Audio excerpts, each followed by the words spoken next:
트럼프 대통령이 다시 백악관으로 돌아가겠다는 강한 의지를 밝히며 타임즈와의 인터뷰에서 내놓은 그의 전략적 구상이 전 세계적으로 주목받고 있습니다. 사업가 출신의 대통령답게 그는 방위비 분담금 협상에서 기존의 틀을 깨는 새로운 접근법을 보여주었습니다. 특히 그의 임기 중 한국을 향해 제시했던 방위비 분담금 대폭 인상 요구는 큰 파장을 일으켰습니다. 트럼프는 당시 방위비 분담금을 약 5배에 달하는 50억 달러, 즉 5조 8천억 원으로 인상하겠다고 주장했습니다.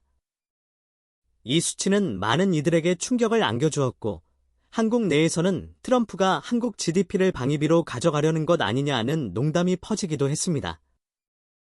하지만 이 요구는 결코 농담이 아닌 진지한 협상 조건이었습니다.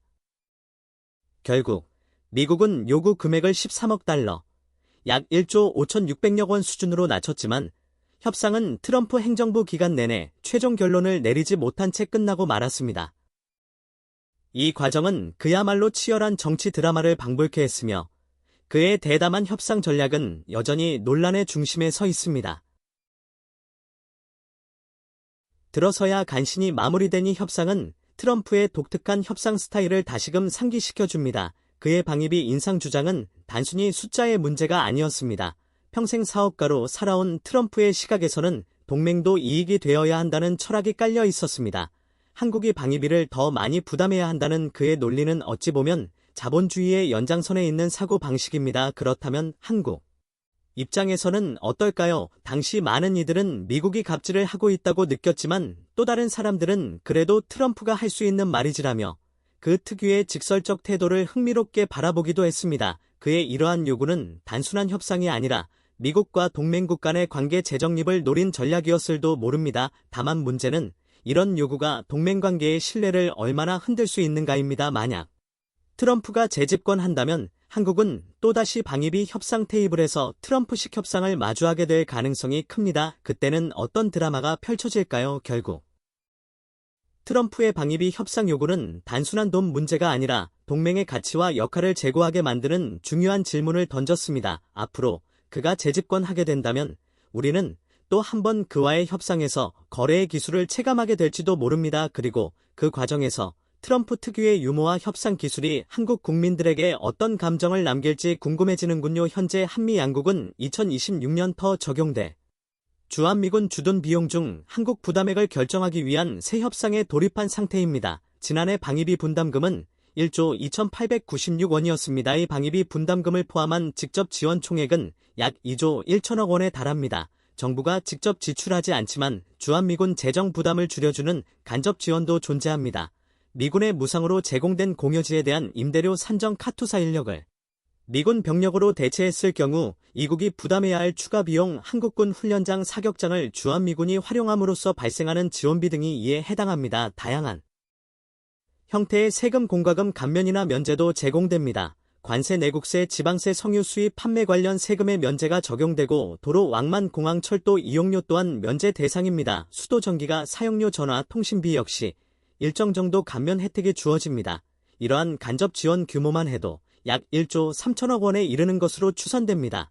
더 나아가 주한미군이 반환한 기지에 대해 지자체가 토양오염 정화를 실시하거나 반환된 공여구역 개발에 필요한 일부 토지 매입비 지원까지 포함하면 주한미군 주둔을 뒷받침하는 재정 지원 총액은 더 커질 전망입니다. 드러난 규모만 보더라도 총 3조 4천억 원이 국민 세금으로 주한미군 주둔에 투입되고 있는 셈입니다.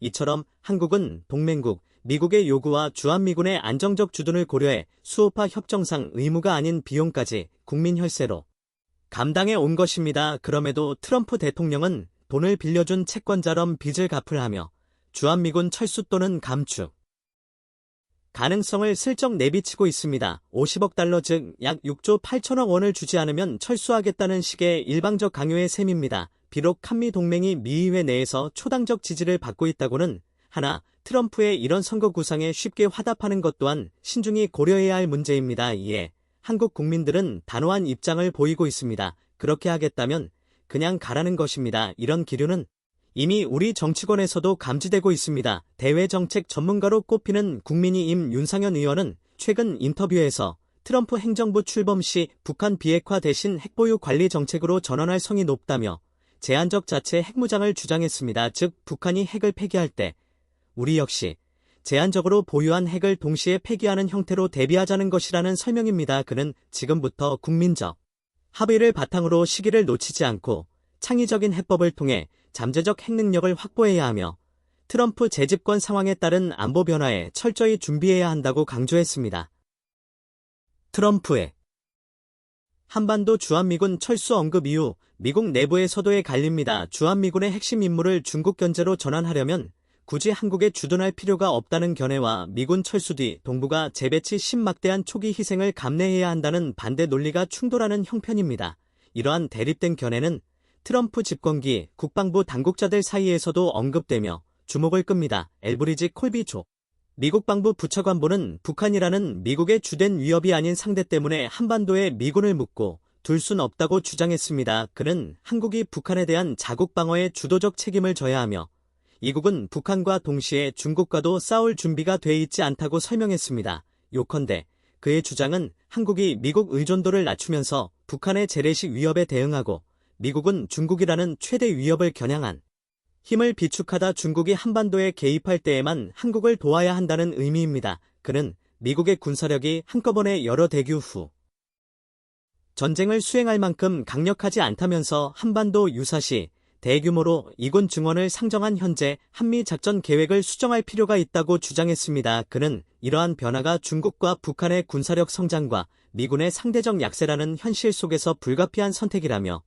이것이 미국이 한국을 포기하자는 뜻은 아니라고 설명했습니다. 그는 헤비급 복서인 미국이 미들급 경기인 한반도 전쟁에 뛰어들면 안 된다고 했습니다. 미들급 경기는 이길 수 있겠지만 심하게 다치고 지쳐서 다음에 있을 헤비급 경기 즉 중국과의 전쟁에서 패배할 수 있기 때문이라는 겁니다. 그는 트럼프 대통령이 최근 타임지 인터뷰에서 한국이 방위비를 더 부담하지 않으면 주한미군을 빼겠다고 시사한 것과 관련하여 주한미군이 주로 한국 방어를 위해 머무는 만큼 한국이 한반도 주둔 미군을 유지하는 데 있어서 공정한 기여를 하는 것이 중요하다고 말했습니다. 그러면서 자신에게 결정권이 있다면 주한미군을 두어 않을 것이라며 미군 전력 다수가 한국에 배치되어 있으면 북한뿐 아니라 중국과도 너무 가까워 대규모 선제 공격을 받을 위험이 크다고 지적했습니다. 그는 한국이 자체 방위를 책임지는 차원에서 한미 간 전시 작전 통제권 정환이 가능한 한일은 시기에 이루어져야 한다며 한국이 지금 당장 전자권 이양을 받을 준비가 안 되었다 해도 전자권 전환 준비 자체는 서둘러야 한다고 주장했습니다. 그는 또한 미국이 자국 도시들을 하면서까지 한국을 북한의 공격에서 보호하지 않을 것이므로 바이든 행정부의 확장 억제 조치가 충분치 않다고 비판했습니다. 이러한 상황에서 한미 양국이 북핵 억제를 위해 모든 선택지를 검토할 필요가 있다고 하면서 한국의 핵무장을 원치 않지만 이를 완전히 배제할 수도 없다고 밝혔습니다. 한편 허버트 R. 맥메스터 전 국가안보보좌관은 6일 조선일보와의 전화 인터뷰에서 도널드 트럼프 대통령을 포함한 많은 미국인은 주한미군이 이국가 세계 안보를 가장 효과적으로 지키는 수단임을 잘 알고 있다고 말했습니다. 그러면서 한국은 부유한 국가인데 왜 우리가 지켜줘야 하냐는 트럼프의 최근 발언은 본심이 기보다는 협상가로 비치라는 정치적 수사에 가깝다고 지적했습니다. 그는 미군이 철수했다가 동북아 위기 시 다시 재배치하려면 막대한 초기 비용을 치러야 하며 한국 역시 미군이 한반도의 주둔의 방위태세를 갖추는 편이 더 합리적이고 저렴하다는 점을 미국에 강조해야 한다고 말했습니다. 군사역사 박사이자 미국군 내 지성으로 불리는 맥메스터는 2017년부터 2018년 초까지 트럼프 정부의 두 번째 국가안보보좌관을 지낸 인물로 존 켈리 비서실장 제임스 매티스 국방장관 등과 함께 트럼프 임기 초반 외교 안보 정책의 폭주를 제어하는 데 앞장 컸습니다. 트럼프가 사드 세드 배치 비용 전액을 한국에 요구하려 하자 맥메스터가 이를 만류한 일화는 잘 알려져 있습니다. 트럼프 측근들이 주한미군 감축이나 철수를 언급하는데 대해 그는 미국 입장에서는 미군이 한반도에 주둔하며 오랜 기간 동맹과 협력하고 충분한 규모의 작전 태세로 전쟁을 억제하는 편이 훨씬 효율적인 안보 수단이라고 말했습니다. 미국 내에서는 대선을 앞두고 다른 나라 문제에 손을 떼자는 여론이 크지만 많은 미국인은 다른 나라 문제에 손 놓고 있다가 그 불똥이 이국으로 튀면 결국 엄청난 비용을 치른다는 사실을 알고 있다고도 했습니다. 또한 대부분의 미국인이 이군의 전진 배치가 얼마나 중요한지 원칙적으로 이해하고 있다고 강조했습니다. 사실 중국을 견제하는 데 있어 베이징과 상하이를 직접 타격권 내에 두고 있는 한국의 지정학적 위치는 엄청난 행운이나 다름없기 때문에 미국 입장에서는 막대한 비용을 들여서라도 주한미군을 유지하고 싶은 상황인 것입니다. 그럼에도 불구하고 북한 위협 증대를 이유로 방위비 분담금 인상 압박을 가하는 것은 한국을 만만히 본다는 뜻과 다름없습니다. 미국 확장 억제를 강화하는 데 드는 비용을 방위비 분담금으로 충당하려는 의도가 깔려 있다는 점은 누구나 알고 있기 때문입니다. 이 같은 미국의 발언은 이번이 처음이 아닙니다. 2021년 제11일차 방위비 분담 특별협정 서명 당시 로버트 랩슨 주한 미국 대사대리는 지난 몇 년간 정적 환경과 지역 위협 상황이 변했으니 어떤 경우에도 한국의 방위비 분담금은 실질적이고 상응하는 증액이 필요하다고 주장한 바 있습니다. 지난 10차 11차 협정 체결을 위한 협상 때에도 미국은 이군의 남중국 해나 동중국 해 작전 그리고 호르무즈 협력 작전에 대한 한국 측 기여를 요구하며 방위비 분담금을 대폭 늘려야 한다는 명분을 제시한 바 있습니다. 이 같은 주장은 중국이나 러시아를 억제하기 위한 미국의 인도, 태평양 전략 수행에 필요한 재원을 방위비 분담금으로 충당하려는 미국의 속내를 드러낸 것이라 할 수 있습니다. 그러나 방위비 분담금 특별협정 어디에도 한국 방어 임무 범위를 넘어서는 미국의 대중 및 대러 군사 전략 수행 비용을 한국이 나누어 부담해야 할 근거는 전혀 없습니다. 주한미군 주둔 경비 일부를 지원한다는 방위비 분담금의 기본 틀과 취지를 벗어나 해외 주둔 미군 지원이나 한국 영토 내 미군 작전 비용까지 한국이 부담케 하는 것은 명백히 불법입니다. 따라서 한국 방어를 목적으로 하는 주한미군 경비 분담을 전제로 한 방위비 분담 특별협정은 이제 그 본래 취지를 잃었다고 할 수 있겠습니다. 애초에 방위비 분담금은 미국 본토 방어에 주력하는 성주 사드 기지, 공사비나 해외 주둔 미군 장비 정비비에도 불법적으로 전용되는 등 이국 측이 특별협정의 근본 취지를 스스로 부정해온 상황이었습니다. 이제 주한미군의 성격과 임무가 대북 방어가 아닌 대중 견제로 사실상 전환된 상황에서 한국은 주한미군 경비 지원을 해야 할 이유도의를 뒷받침할 법적 근거도 없는 것입니다. 2021년에 체결된 제11차 협정은 사실상 협정의 첫 해인 2021년도 방위비 분담금을 무려 13.9% 인상했고 이후 협정 기간 동안 매년 전년도 국방비 증가율만큼 방위비 분담금을 올리도록 했습니다. 집차 협정까지 인상률 기준으로 물가 상승률을 적용해오던 것을 11차 협정에서는 트럼프의 압박으로 국방비 증가율로 바꾼 것입니다.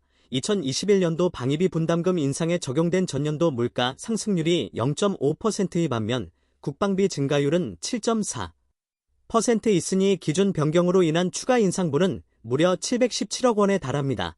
미국의 이익 보장은 이것만이 아닙니다.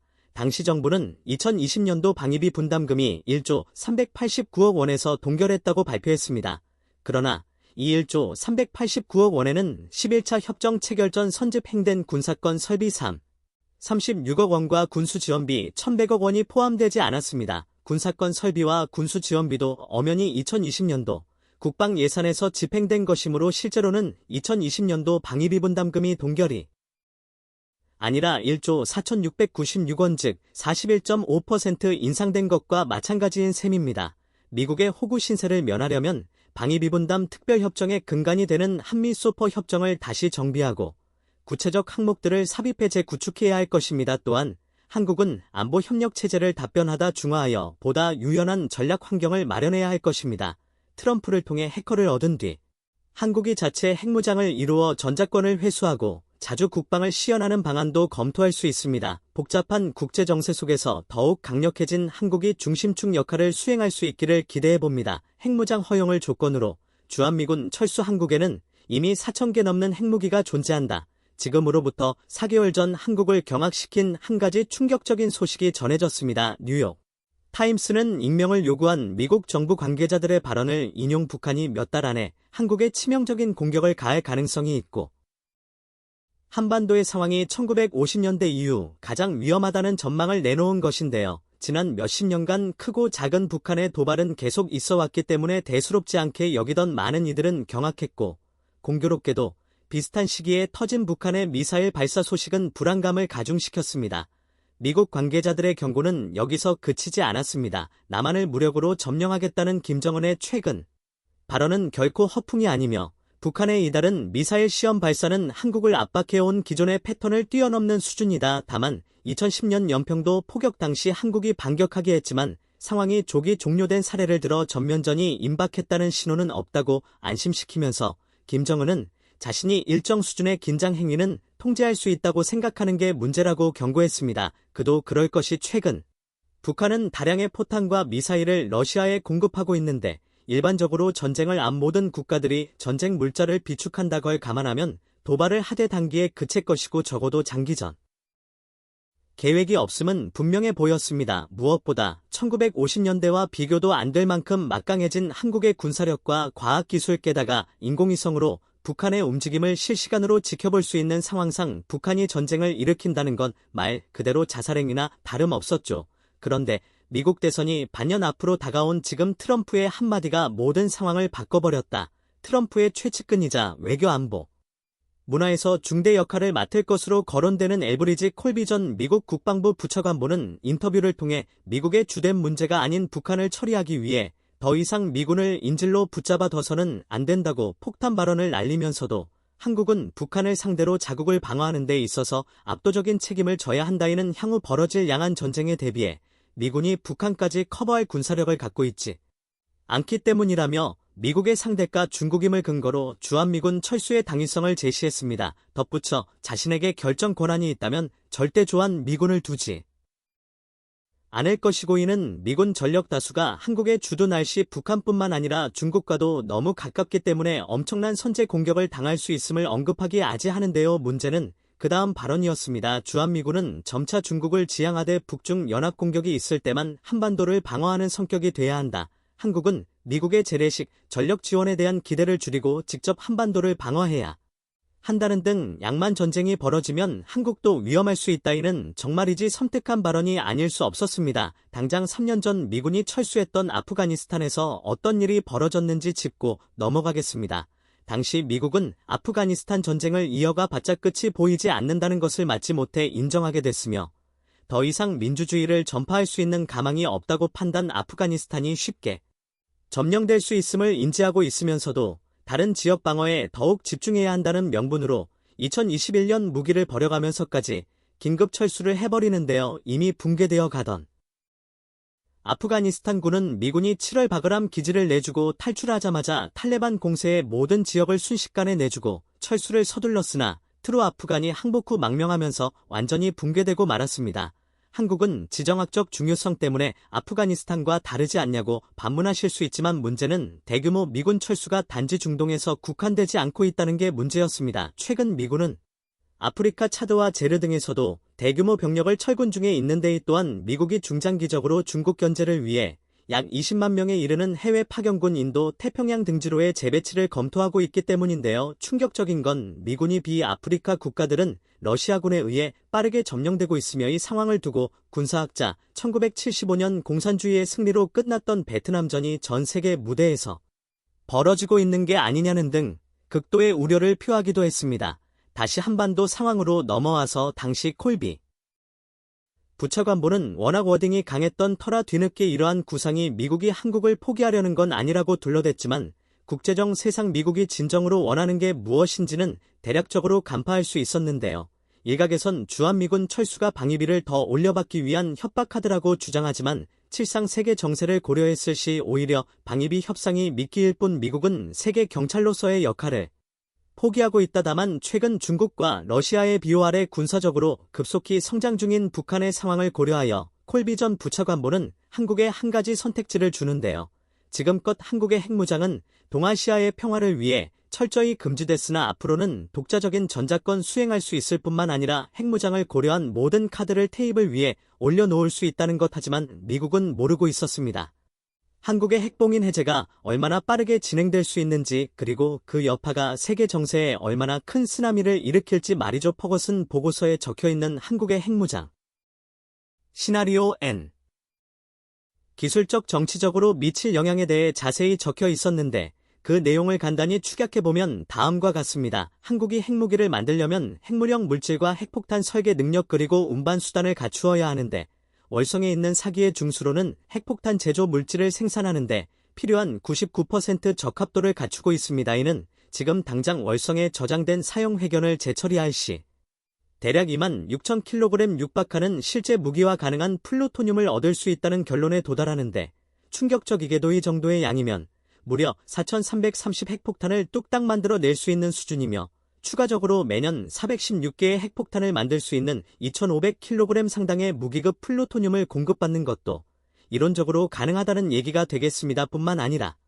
이미 모든 기술력을 갖춘 한국의 특성상 일단 마음만 먹으면 제2, 제3의 제철이 공장을 단 4개월이면 지을 수 있고 월성 원전 등을 통하여 증강, 핵폭탄이나 수소폭탄을 만드는데 요한중 수소나 삼중 수소의 경우 모종의 이유에 따라 이미 생산에 돌입한 상태였다는 겁니다. 참고로 수소폭탄에 필요한 리튬6은 자연 리튬에 추출하는데 한국은 볼리비아로 터리튬 전지를 만들기 위한 천연 리튬을 수입하기로 계약한 바 있고 한국의 수준 높은 컴퓨터 기술력으로 볼 때 핵폭탄 설계에 필요한 초고속 전자 기폭 장치를 만드는 것도 어렵지 않을 것이라는 게 중론입니다. 한 가지 문제가 있다면 투발수단 핵미사일이 실제 폭발로 이어지려면 핵분열을 야기시킬 수 있는 고성능 폭약이 필요한데 이를 제작하려면 연구기간만 최소 5년 이상 소요되는 데다 시험에 필요한 장소와 기간도 만만치 않았는데요.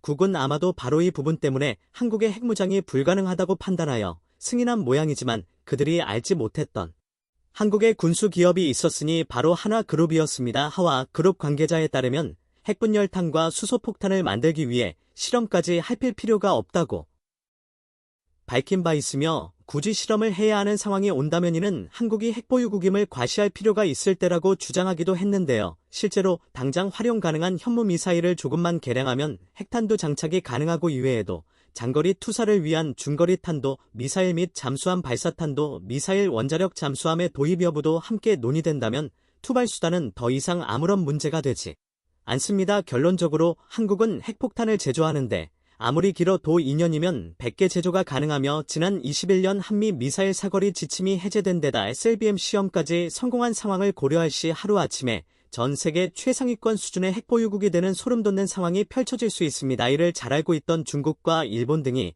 천문학적인 로비 자금을 대면서까지 한국의 핵무장을 막으려 했던 이유였죠. 애초에 퍼거슨 보고서 자체가 한국에서 핵무장론이 불붙는 최악의 상황을 가정하여 만든 극비 보고서였다이 한국에 의해 박살날 때를 가정하여 쓰여진 시나리오이다 했는데요. 문제는 한국이 핵무장을 하게 되면 중국과 일본 등 이강 체제는 물론 북한과 러시아의 동아시아 위협은 더 이상 통하지 않을 것이며 이는 역설적으로 아시아 지역에 대한 미국의 입김이 축소됨 의미하기에 한국이 정말로 핵무장에 들어간다면 이는 미국 역사상 최악의 자살골이 될 전망입니다. 문제는 주한미군이 몇 명인지도 정확하게 알지 못해 4만 명이라고 대충 내뱉는 트럼프의 지식 수준을 보면 한국이 사실상 핵보유국이라는 사실도 모를 가능성이 크다는 것인데요. 주한미군이 오히려 한국의 족쇄가 되고 있다는 걸 몰랐던 트럼프가 진실을 알게 될 시 과연 자신이 저지른 실수에 어떤 반응을 보일지 기대가 되지 않을 수 없습니다. 미국 내 유력한 대선 주자인 트럼프 측에서 한국을 향해 지속적으로 방위비 분담금 인상 압박을 걸고 있는 가운데 아예 트럼프 대선 공약이 주한미군 철수 또는 한국에게 방위비를 5배는 더 받아내는 것이 되어가고 있습니다. 게다가 트럼프 측에서 대통령 시절 한국을 향해 핵잠수함 판매를 제안했다는 사실이 알려지면서 주한미군 철수나 방위비 인상은 미기 작전이었고 사실은 미국이 호주에게 300조 원에 판매했던 것처럼 핵잠수함을 비싸게 넘기는 게 목적이었다는 최측근의 증언까지 나오고 있는 가운데 일본 역시 한국의 동향을 지켜보면서 자신도 핵무장과 핵잠수함을 보유하기 위해 호시탐탐 기회를 노리는 중입니다. 특히 자본력이 막강한 일본인 만큼 미국의 바이든과 트럼프 대권 후보 둘을 상대로 천문학적인 로비를 하고 있다는 사실이 알려졌습니다. 과거 일본은 한반도에서 발발한 6월 25일을 통해 막대한 경제적 이익을 쌓았고 한때 세계 경제 2위까지 올라섰으며 현재도 4위 수준의 경제력을 유지하고 있습니다. 하지만 세계 5손가락 안에 드는 경제력이 있어도 일본에겐 채워지지 않는 국방력이 아는 구멍이 있습니다. 전범국이 아는 특성상 일본이 군사기술을 확장시키는데 한계가 있기 때문인데요. 따라서 일본이 현재 가장 바라는 것은 한반도에서 2차 6월 25일과 발발하나 중국이 대만을 무력으로 점령하는 걸 통해 과거처럼 막대한 경제적 이익을 얻는 것뿐만 아니라 자국 안보를 빌미로 기존의 허울뿐인 자위대에서 선제화 가능한 군대를 보유하는 방향으로 국가 정책을 바꾸기 위해 기다리고 있는 상황입니다. 무엇보다 일본은 한반도 또는 대만에서 반드시 군사적 충돌이 발생할 것이라 예측하고 국가의 미래 계획을 세우고 있는 상황입니다. 한국과 대만의 반도체에 밀려 전부 파산했다. 일본의 반도체 산업이 최근 정부 주도로 수십조 원의 혈세를 투입하여 일본 내에 우후죽순 공장이 생겨나고 있는데요. 업계 전문가들은 첨단 산업에서 도태된 일본 단순하게 반도체 산업의 부활을 노리는 게 아니라 동아시아의 화약고로 불리는 한국과 대만 둘 중에 한 곳만이 충돌이 발생한다면 반도체를 비롯한 첨단 산업 기반이 완전히 멈춰설 때를 노려 일본이 반도체 패권을 다시 장악하기 위한 시도라고 내다보고 있습니다. 역사적으로 주변국의 불행을 양분으로 성장한 일본이 잃어버린 30년이란 불황을 겪으면서 이번에도 한국 또는 대만의 불행을 경제의 돌파구 삼으려는 시도로 보인다는 것입니다. 일본의 큰 그림은 경제력 확장에서 멈추지 않습니다. 일본이 시효 지배하면서 중국과 영유권 분쟁을 벌이고 있는 센카쿠 열도 중국명 대오이대오는 대만 본토와 고작 100km 떨어져 있고 중국 본토와는 300km가량 떨어져 있어 유사시 군사적 요충지로 활용도가 높은 지역인데 중국의 대만 점령 시나리오 상엔 무인도인 센카쿠 열도를 빠르게 점령하여 태평양으로부터 오는 미국의 지원을 차단하는 작전이 포함되어 있고 일본의 군사 매뉴얼에도 역시 중국이 센카쿠 열도를 점령하는 상황에 대비하는 방안이 나와 있는 만큼 중국이 대만을 침공하면 영유권 분쟁을 겪는 당사자인 일본 역시 양안 무력 충돌에 자연스럽게 휘말리게 될 것이라는 상황인데요. 그런데 이것은 일본이 바라던 바입니다. 현재 무력 침공이 가능한 국가로 헌법을 개정하려는 일본은 아직까지는 명분이 없는 상황이기 때문입니다. 그런데 중국으로부터 군사적 도를 받으면 일본은 그 즉시 평원법을 고쳐서 순식간에 재무장을 하기 위함이며 일본은 오히려 중국이 자신들을 향해 적극적으로 도발해주길 기대하고 있으면서 미국과 실무적인 협상에 나서고 있는 것으로 보입니다. 얼마 전 기시다 총리는 미국에 방문하여 바이든 대통령과 함께 정상회담을 진행하였고 그와 동시에 일본의 총리보다 높은 실세라고 평가받는 아소다로 전 총리는 트럼프를 방문해 이국의 대선 후보 2명을 모두 만나는 투트랙 전략을 구사하고 있습니다.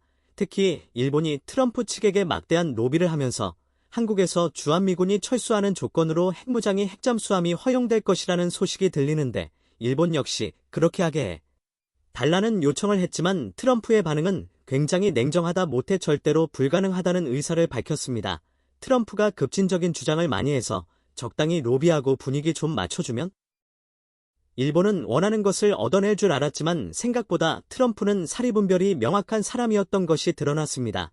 몇 년 전 트럼프가 대통령이던 당시 아베 총리를 만나는 자리에서 무역 관련 압박을 하기 위한 카드로 나는 진주만을 기억한다. 일본은 그런 국가다고 언급한 사실을 미국 WPES 보도했습니다. 진주만은 일본이 과거 미국의 하와이를 선전포고도 없이 기습 공격한 사건으로 일본 특유의 기회주의적 성격이 보이는 작전입니다. 지금도 국제적으로 많은 비난을 받고 있는 진주만 기습의 결과는 일본의 패망으로 돌아왔는데요. 트럼프는 이 사실을 기억한다며 일본에게는 핵잠수함이 핵무장이 그 어떤 것도 허용하지 않겠다는 다짐을 밝힌 것입니다. 그런데 일본 측 관계자가 트럼프를 향해 왜 한국은 핵무장이 되고 일본은 안 되냐는 질문을 하자 첫 번째로 한국은 북핵의 위협을 받고 있는데 북한의 핵기술 과일을 탑재할 탄도, 미사일부터 잠수함 발사탄도, 미사일 셀뱀 기술은 모두 중국과 러시아로부터 왔으며 북한에 대한 국제사회의 강력한 제재가 이어지고 있음에도 중국과 러시아는 그런 제재를 우회하여 북한을 지원하고 있고 이게 궁극적으로 한반도 안보의 불안을 만들어냈기에 한국이 핵무장을 하는 것은 안보적으로, 정치적으로도 정당한 명분이 있지만 일본은 이런 명분이 없다는 것입니다. 오히려 트럼프의 말대로 진주만 기습을 한 전력이 있는 일본이 핵에 손을 대려 한다는 게 역사적으로 굉장히 염치가 없는 일이라는 그런 얘기까지 나왔습니다. 독일 역시 일본과 경제 규모가 비슷하며 영국, 프랑스, 러시아보다 경제력이 높지만 그럼에도 핵을 가지지 못하는 이유는 일본과 같은 전범 국가의 영향이 매우 크다는 것입니다. 현재 유엔 상위 이사국은 2차 대전 당시 일본과 독일을 상대로 승전한 국가들이 주축이 되어 있고 전부 핵무장을 하고 있는데요. 일본과 독일이 과거에 무슨 짓을 한지 알고 있는 이들이 핵을 가지는 것을 그 어떤 나라도 동의할 수 없는 상황입니다.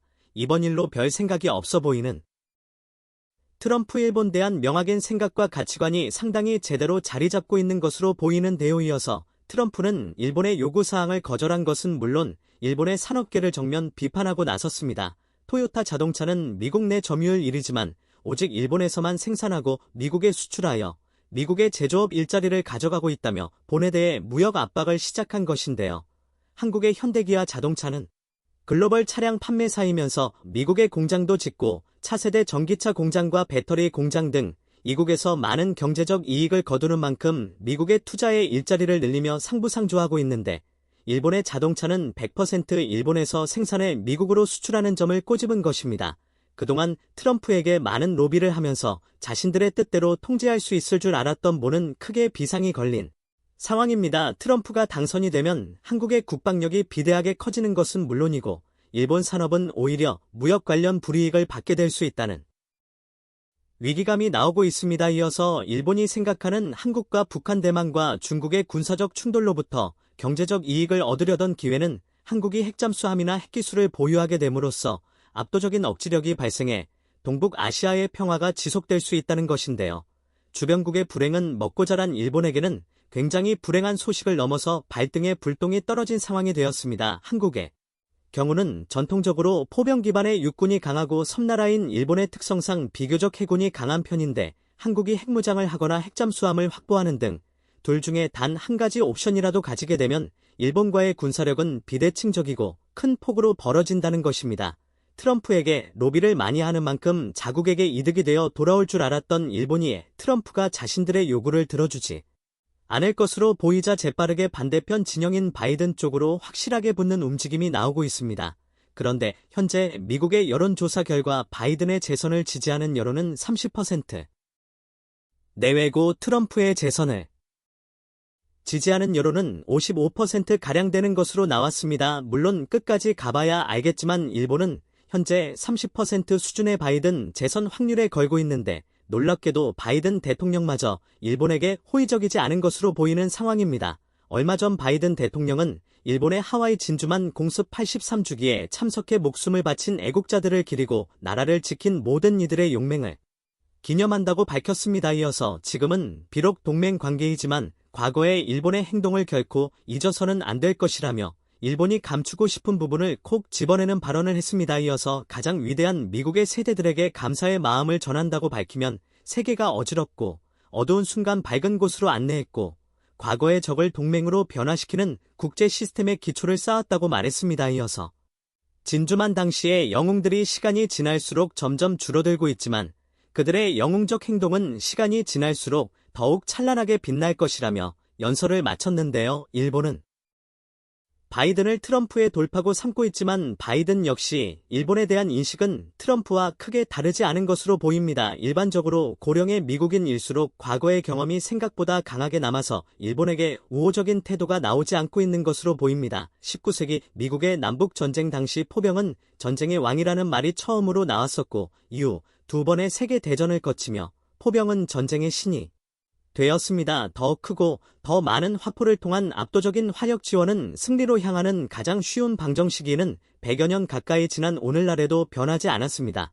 공군의 발전과 탄도 미사일의 등장으로 포병의 시대가 끝난 걸로 착각하기도 했었지만 우크라이나와 러시아의 전면전을 통해 결국 전쟁의 신은 여전히 포병이 있다는 사실이 드러났죠. 현재 우크라이나에서 가장 활약하고 있는 포병 체계는 미국에서 온 히아어 다연장 로켓 그리고 폴란드에서 온 K9 파생형 자주포 크랩케브이나 독일의 BC-23과 같은 155mm 자주포 아고 합니다. 우크라이나에서 155mm 포탄을 계속해서 요청하고 있는 것도 현재 우크라이나 군의 주요 화력 체계가 155mm 곡사포들이 때문이죠. 그런데 우크라이나 전쟁이 장기화되면서 우크라이나에 투입되니 곡사포에 생각지 못한 문제가 발생하고 있다고 합니다. 전선 유지를 위해 쉴 틈 없이 포탄을 쏴대고 포신이 마모되어 명중률이 떨어지고 심지어 폭발하는 사고까지 발생하고 있다는 것이죠. 진위 여부는 밝혀지지 않았지만 러시아 언론 타스통신의 보도에 따르면 우크라이나 군이 운용하는 155mm 곡사포가 작전 중 터져나가며 우크라이나군 병사들이 죽거나 다치는 경우가 많다고 합니다. 보도한 곳이 러시아 관영 매체이다 보니 신뢰성이 떨어지는 주장이지만 상당수 군사 전문가들은 과장이 좀 되었어도 완전한 거짓말은 아니라고 말하고 있는데요. 모든 무기가 다 그렇듯 포 역시 수명이 있는 소모품입니다. 포가 등장한 지수 100년이 지났지만 뒤가 막힌 금속관 안에서 화약을 터려 발생하는 가스 압력으로 포탄을 미련에 발사하는 가장 기본적인 원리는 변하지 않았습니다. 결국 포신이 발사 과정에서 발생하는 엄청난 열과 압력에 계속해서 노출되기 때문에 투명의 한디가 있을 수밖에 없죠. 오늘날 고품질 강철로 포신을 제작하고 내부에 특수 합금을 씌우는 등 포신 수명을 늘리기 위해 여러 기술이 개발되었으나 포탄의 파괴력을 높이는 기술이 포신 제작 기술보다 빠르게 발전하며 포신 수명이 비약적으로 늘어나진 못했습니다. 그리고 장기간 사격을 이어 나가면서도 제대로 정비가 어려운 우크라이나의 전면전 상황에서 포신의 내구도 문제가 두드러지고 있습니다. 실제로 폴란드제 자주포 크랩의 경우 포신이 깨지거나 심지어 두 동강이 나버리는 경우도 보고되고 있죠. 그런데 이 크랩 자주포를 두고 폴란드와 독일 네티즌 사이에서 설전이 벌어지고 있는데요.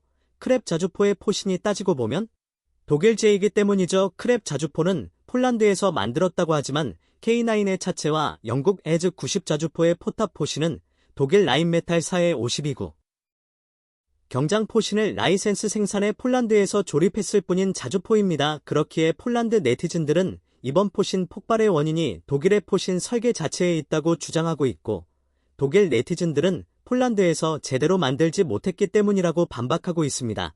그런데 우크라이나에서 독일제 자주포가 연여 망가지며 독일에서도 할 말이 없어지 되었습니다. 세계 최강이라 널리 인정받고 있는 독일의 BC-2000 자주포 역시 우크라이나에 공유되어 최전선에서 활약하고 있습니다. 그런데 BC-2000 역시 계속되는 장기간 사격에 견디지 못하고 포신의 균열이 발생하거나 장전장치에 문제가 생기는 등 고장을 자꾸 일으켜 가동률이 바닥을 치고 있습니다. 크랩에 이어 B2000까지 문제를 일으키며 독일 자주포에 대한 신뢰도가 떨어지고 있죠. K9 자주포의 가장 강력한 경쟁자 던 BC1의 추락은 호재라고 할 수도 있겠지만 꼭 그렇지도 않은데요. K9 자주포 역시 같은 상황에 투입되었다면 같은 문제가 발생했을 수 있기 때문이죠. K9 오랫동안 운용하며 지속적인 훈련과 실전을 통해 검증하고 개량이 왔었지만 우크라이나와 같은 전면전 상황에까지 투입될 기회는 없었습니다. 그렇기에 K9 역시 하루에 200발 가까운 사격을 실시한다면 포신의 문제가 발생할 수 있다는 우려를 받고 있죠. 하지만 K9 자주포가 보이지 않는 곳까지 완벽하게 만들기 위해 무슨 노력을 하고 있었는지를 알게 된다면 이는 쓸데없는 걱정이라는 사실을 알게 될 겁니다. 얼마 전 국내 매체를 통해 K9 자주포의 신뢰성을 검증하는 테스트 현장이 공개되어 화제가 되고 있습니다. 바로 155mm 자주포의 포신과 포탄을 테스트하는 다리골 시험장이 있는데요. 강원도 인제군 서하면 천도리에 위치한 국방기술품질원 국방종합시험센터 한편에는 탄약이나 화포의 사격 시험을 실시하는 다리골 시험장이 자리하고 있습니다. 2015년에 완공된 다리골 시험장은 포를 실제로 사격해야 하는 만큼 인적이 드문 산골 깊숙한 곳에 위치해 있습니다. 이곳에서 가장 면적을 많이 차지하는 시험장은 현재 K9 155mm 포신과 탄약을 테스트하고 있는 전천후 직사 시험장이 있죠. 이종찬 국방기술품질원 시험평가위 팀장은 현재 K9 포신 수명을 늘리기 위한 기술 시험을 선보일 예정이라며 155mm 곡사포탄을 사격해 포신 내 내경이 어떻게 마모되는 확인하고 포신의 수명을 연장할 수 있는지 평가하기 위한 시험을 진행하고 있다고 설명했습니다. K9 자주포의 첫 배치가 이루어지고 현재까지 24년이라는 더 나은 자주포로 만들기 위한 노력은 한순간도 멈추지 않고 있었습니다. 특히 현재 심혈을 기울이고 있는 부분이 포신 내부의 내구성을 증대하는 코팅 기술의 개발인데 현재 K9 자주포의 경우 포신 내부 강선이 마모되는 것을 막기 위해 포신 내부의 크롬 합금을 코팅하고 있습니다. 전기화학적으로 포신 내부의 크롬층을 전착키는 방법인데요. 하지만 내구성에 한디가 있어 사격 시 코팅층이 박리되는 코팅 공정에서 발암 물질과 환경 폐기물이 대량으로 발생하는 문제가 있었습니다. 따라서 국방과 경고는 높은 연신율과 우수한 내식성을 가진 탄탈륨 합금을 코팅하여 신의 수명을 연장시키는 기술을 개발하고 있습니다. 크롬을 대체할 금속으로 탄탈륨 선택한 이유는 탄탈륨이 원소들 중 5번째로 높은 녹는점을 가지고 있기 때문입니다. 크롬의 녹는점은 1970. 반면 탄탈륨이 녹는 점은 37시 뛰어난 고온 내마 모성을 가지고 있습니다. 이 때문에 탄탈륨 코팅 기술이 개발되어 적용된다면 K9 포신 수명을 눈에 띄게 향상시킬 수 있을 것으로 기대받고 있었죠. 고리고이를 위해 피한 기술 개발 과제가 최근 마무리되어 이곳 다리골 시험장에서 탄탈륨 코팅이 적용된 K9 포신으로 검증 테스트가 진행되고 있었다는 것입니다. K9 포신 내구성 강화는 K9이 다음 단계로 나아가기 위해서 반드시 성공해야 하는 사업인데요. K9 사거리를 기존 40km, 60km 연장하는 사정거리. 연장탄 거의 개발 완료한 상황이지만 우리 군은 포신의 내구성을 강화하지 못하면 사거리 연장의 도입은 불가능하다고 판단하고 있습니다. 사거리를 연장하기 위해선 더 많은 양의 추진 장약을 사용해야 하는 데에는 더 많은 압력을 발생시키기 때문에 더 내구성이 뛰어난 포신이 아니라면 금방 망가져 버릴 수 있기 때문입니다. 실제로 미국이 우크라이나에 지원 보낸 155mm 사거리 연장탄 암흑옥사 포로나 운여하다 사고가 발생했다는 보고가 전해지기도 했습니다. 이러한 마모도 문제를 잡지 못한다면 K9, AK9A3와 같은 차세대 자주포로 나아가지 못할 것입니다. 실제로 올해 초 마무리 단계에 다다랐던 미국의 차기 자주포 사업이 전면 중단됐었다 것도 지나치게 빠른 포신 마무 때문이었다고 하죠. 관계자에 따르면 새로운 포신 마무 수명 증대 기술이 적용된 K9 포신은 현재까지 약 5개월 정도의 기술 시험을 진행하고 있다고 합니다. 그리고 가장 정확한 데이터를 얻기 위해선 내 사격이 동일한 조건에서 진행되고 포신이 동일한 자극을 받아야 하는데요. 이를 위해 온도에 민감한 추진 장약의 경우 20일 정도의 온도에서 수의 시간 이상 온도 처리를 하고 압력을 측정하는 동국 게이지 역시 항운 항습 장치에 보관한 뒤 시험에 착수하여 오차를 최대한 줄이고 있다고 합니다. 하루에 10번만 사격한다 해도 최소 1000번 이상을 사격했다 것인데 이런 복잡한 공정을 1000번 이상 반복하고 있다는 것이죠. 심지어 더 정확한 테스트를 위해 사격구 포신의 상태를 확인하는 포신 검사 장비까지 또 한국광 기술원에서 개발한 포신 검사 장비는 고속 레이저 센서 기술을 활용한 것으로 레이저 센서가 장착된 로봇이 포신 내부를 360도 회전하면서 표면 결함과 마모 정도를 매우 정밀하게 측정할 수 있습니다. 포신 전 구간 스캔 데이터를 3차원 이미지화할 수도 있어 정비와 연구 편의성을 극대화 하였죠. 이처럼 우리 기술진들은 K9 개발하고 발전시키기 위해 엄청난 노력을 투자해 왔었습니다. 이를 위해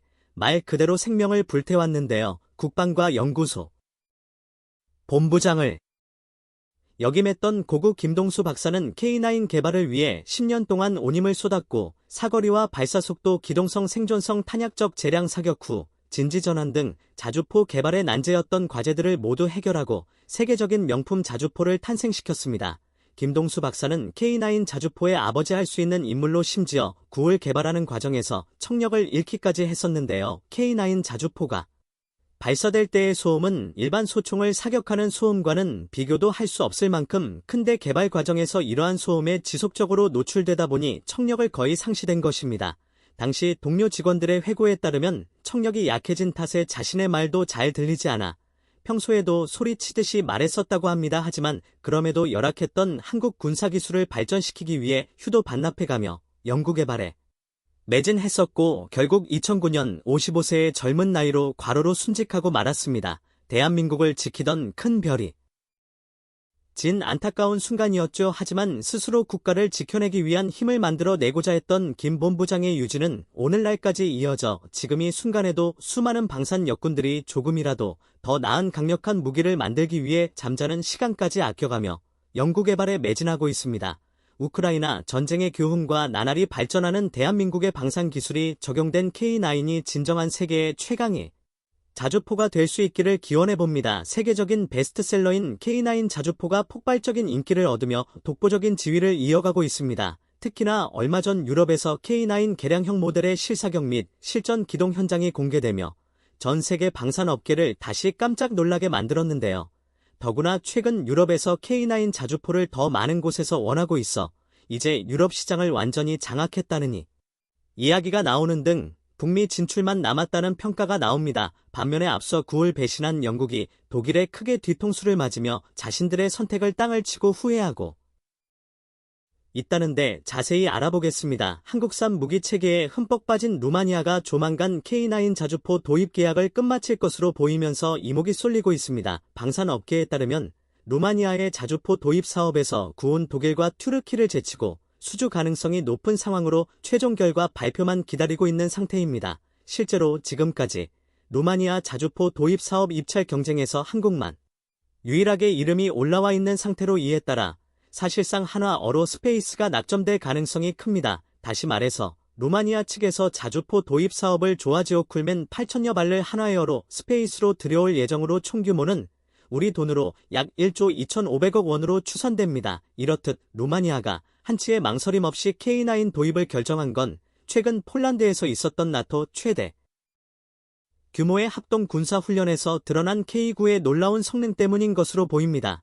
당시 진행된 군사훈련에서 구운 100% 가까운 정확도를 보여주며 견장에 있던 유럽 각국의 군 관계자들의 마음을 완전히 사로잡았습니다. 여기에 더 에발트 3국에 속하는 에스토니아 K9 도입해 나토 회원국으로 참여한 루마니아 역시 그의 엄청난 사격 능력에 대해 보고도 믿을 수 없는 광경이라며 놀라움을 표현했었지만 이안은 K9 실전 성능을 실제로 목격하자 하자 도입 결단을 빠르게 결정한 것으로 전해집니다. 여기에 더 에발트 3국에 속하는 에스토니아 K9 도입에 적극적으로 운영하고 있는 대표적인 국가로 꼽히 있대요. 사실 에스토니아는 국방비의 한계로 K9 도입 물량이 많지 않지만 그에 가장 많은 애정을 쏟아부으며 누구보다 더 활발히 온유하고 있는 곳입니다. 실제로 에스토니아는 K9 도입국 가운데 개량에 가장 열정적인 모습을 보이며 남다른 애정을 보여주고 있습니다. 대한민국의 구가 가장 크게 다른 점은 무한궤도의 측면에 스커트형 장갑을 추가한 것으로 진격해오는 러시아를 막기 위한 시간을 벌기 위해 개량을 진행한 것으로 보입니다. 이에 따라 에스토니아에서 운용 중인 K9의 무게가 1톤이나 늘었을 만큼 중장갑을 추가하는데 집중했다고 합니다. 국내 밀떡들은 에스토니아에서 운용 중인 K9의 색다른 형태의 놀라움을 드러내고 에스토니아를 인정하는 분위기였는데요. 사실 이렇게 에스토니아가 K9 개량에 집중하고 있는 건 그만큼 K9 대한 애정이 깊다고 볼 수 있습니다. 지영환 등 자신들에게 가장 최적화된 무기 체계가 K9을 인정한 것으로 K9 성능에 대한 자신감을 근거로 현지 상황에 맞게 성능 개량을 진행할 수 있었던 겁니다. 또한 최근 이를 방증하듯 얼마 전에는 한국을 넘어서는 사정거리를 실사격 훈련에서 보여줘 우리군 관계자들을 감탄하게 만들었습니다. 주요 외신에 따르면 에스토니아가 최근 현지 사격장에서 실시한 K9 실사격 테스트 훈련에서 K95 70km 사격에 성공한 것으로 알려졌습니다. 이는 K9 사격의 최고 기록으로 실제로 앞서 대한민국에서 실시한 K9 테스트에서는 60km 사격에 성공했었는데 에스토니아에서 K9 생산국인 한국보다 더 먼 거리로 사격에 성공한 것으로 독자적인 개량을 하면서 한국보다 더 뛰어난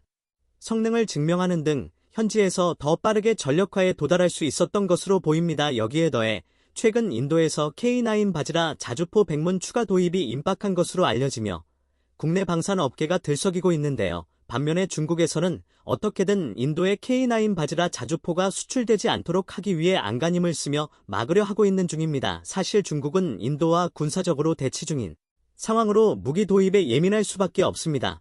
더구나 인도가 추가로 도입하려는 무기 체계가 다름 아닌 실전에서 성능이 입증된 K9 바지라라는 사실이 알려지면서 중국에서 크게 긴장하고 있는 분위기인 겁니다. 상황이 이러자 중국은 외교적으로 접촉하며 한국에게 수출 압박을 간접으로 가고 있는 중으로 수단과 방법을 가리지 않고 필사적으로 인도 K9 수출을 막고 있습니다. 하지만 중국에서 이렇게 나온다고 K9 바지라 수출이 무산될 가능성은 전혀 없는 상황이라 중국만 애가 타고 있습니다. 반면에 영국은 K9 도입하지 않은 걸 엄청나게 후회하고 있는 중이라고 합니다. 앞서 K9 대신에 들인 독일 신형 자주포 가격이 최근에 말도 안 되게 폭등하면서 자신들의 선택을 자책하고 있다는데요. 방산 업계에 따르면 영국은 최근 자기 자주포 사업에서 아예 입찰하지 않고 한국 대신 독일과 자주포 수의 계약을 맺기로 하는 등 K9 다 비싼 독일에 아웃케 1555 했습니다. 이로써 한화로 스페이스는 로키드 마틴, 레오나르도 등과 컨소시엄을 맺고 K9 수출을 계획하고 있었지만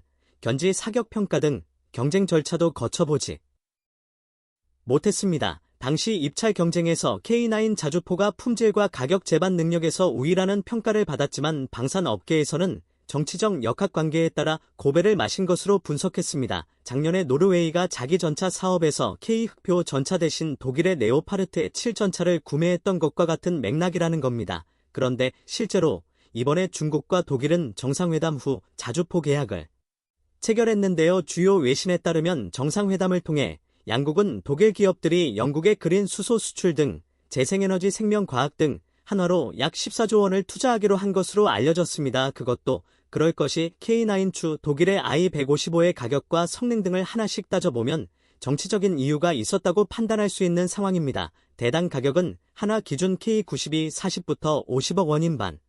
면 I155는 172억 원 수준으로 대당 생산 시간 등 재반 능력도 하나가 훨씬 더 우월하다는 평가가 지배적입니다. 이에 군사 전문가들은 품질과 가격에서 K9A 아우키지 155에 밀린 것이 아니라 영국이 독일과의 정치적 관계를 의식한 결과라는 분석을 내놓고 있는 상황입니다. 더구나 최근 유럽을 중심으로 자국이나 유럽 무기를 사용하자는 목소리가 나와 한국 방위 산업을 견하려는 분위기가 조성된 것도 하나인 것 같은데요. 앞서 프랑스 마크롱 대통령도 프랑스 파리 소르 본대에서 EU 의회 관계자를 대상으로 한 연설에서 유럽산 무기를 사자고 목소리를 높이는 등 한국 방산을 경계하는 모습이 있었습니다. 그런데 최근 영국이 구을 두고 독일 I-1555 선택한 것에 대해 땅을 치고 후회하고 있다고 합니다. 얼마 전 영국이 독일과 아우키지 155 납기 문제를 두고 협상을 진행했는데 독일이 말도 안 되는 가격을 제시하면서 뒤통수를 제대로 맞은 겁니다. 폴란드 매체에 따르면 영국 정부가 아우크 1055 백문 도입을 위해 편성한 예산이 5조 2천억 원으로 대당 500억 원을 초과하는 것으로 알려졌습니다. 이는 K9 5배를 넘는 가격으로 문제는 도입 단가가 지금보다 더 상승할 것이라는 점입니다. 차륜형 자주포임에도 불구하고 이런 높은 가격으로 인해 영국은 독일에게 자주포 50대가량만 주문할 것으로 보입니다. 그런데 여기에 더해 기술 이전 등 다른 추가 금액을 더한다면 영국은 I-155 대당 100억 원 이상 들여 도입할 것으로 예상되는데요. 상황이 이러자 영국 내에서는 향후 수십 년 동안 군사안보를 책임질 자주포를 정치적인 문제로 그것도 눈뜨고 코베이는 수준의 가격으로 도입한다는 사실에 엄청나게 분노하고 있다고 합니다. 특히나 과거 이라크 전등에 참전했던 영국군이 들고 일어나며 독일산 차륜형 장갑차는 전장에서 생존력이 극히 낮다고 토로하는 등 분위기가 심상치 않습니다. 여기에 더해 최근 영국에서 독일 자주포 영상과 K9 비교 영상이 회자되며 여론이 좋지 않은 상황입니다. 그것도 그럴 것이 대다수의 군사 전문가들이 I-155 실전 성능에 대해 부정적인 가운데 최근 공개된 영상에서 I-155가 사격할 때마다 반동이 두드러지며 뻥 스펙이 탄로났다는 이야기가 나오고 있습니다. K9 눈앞에서 놓친 영국이 결국 엄청난 실수를 저지르고 만 것으로 보이는데요. 반면에 대한민국의 K9 INF 전혀 아쉬운 기색 없이 여전히 승승장구 중입니다. 다름 아닌 이제 K9 자주포가 북미 방산 시장까지 진출을 앞두고 있는 등 최근 군비 확장을 발표한 캐나다에서 수주가 거의 확실시되고 있는 상황인데요. 방산 업계에 따르면 지난 2일 하나에어로스페이스는 노르웨이의 글로벌 방산기업 콩스버그 손잡고 캐나다의 K9 패키지 수출을 추진하기로 하고 요을 체결했습니다. 세계 자주포 시장 점유율이 K9 세계 점유율 2인 콩스버그 원격 사격 통제체계 아이코즈 탑재의 캐나다 시장에 도전한다는 계획입니다. 캐나다 정부는 아직 자주포 사업 입찰을 공고하지 트럼프 대통령은 백악관 복귀에 대한 강한 의지를 드러내며 타임즈와의 인터뷰를 통해 전략적 구상을 공개했습니다. 이 발언은 전 세계적으로 큰 관심을 끌었고 사업가 출신 대통령으로서의 남다른 면모를 다시 한번 증명했습니다. 특히 그는 방위비 분담금 협상에서 기존의 틀을 과감히 깨며 새로운 접근 방식을 선보였습니다. 그의 임기 중 한국을 대상으로 꺼내든 카드는 방위비 분담금 대폭 인상이었습니다. 트럼프는 당시 50억 달러, 한화로 약 5조 8천억 원에 달하는 금액을 요구하며 협상 테이블을 흔들어 놓았습니다. 이 수치는 사람들을 놀라게 했고 한국에서는 트럼프가 한국 GDP를 방위비로 쓰겠다는 건가? 라는 농담 섞인 말이 나올 정도였습니다. 하지만 그의 요구는 결코 농담이 아니었으며 단호하고 진지한 협상 전략의 일환이었습니다. 결국 미국은 금액을 13억 달러, 한화로 약 1조 5,600억 원으로 낮추었지만 협상은 트럼프 행정부 기간 동안 끝내 결론을 맺지 못했습니다. 이 협상 과정은 치열한 정치적 공방을 연상케 하는 드라마와 같았고 트럼프의 독특한 리더십과 협상 방식은 지금까지도 많은 이들의 입에 오르내리고 있습니다.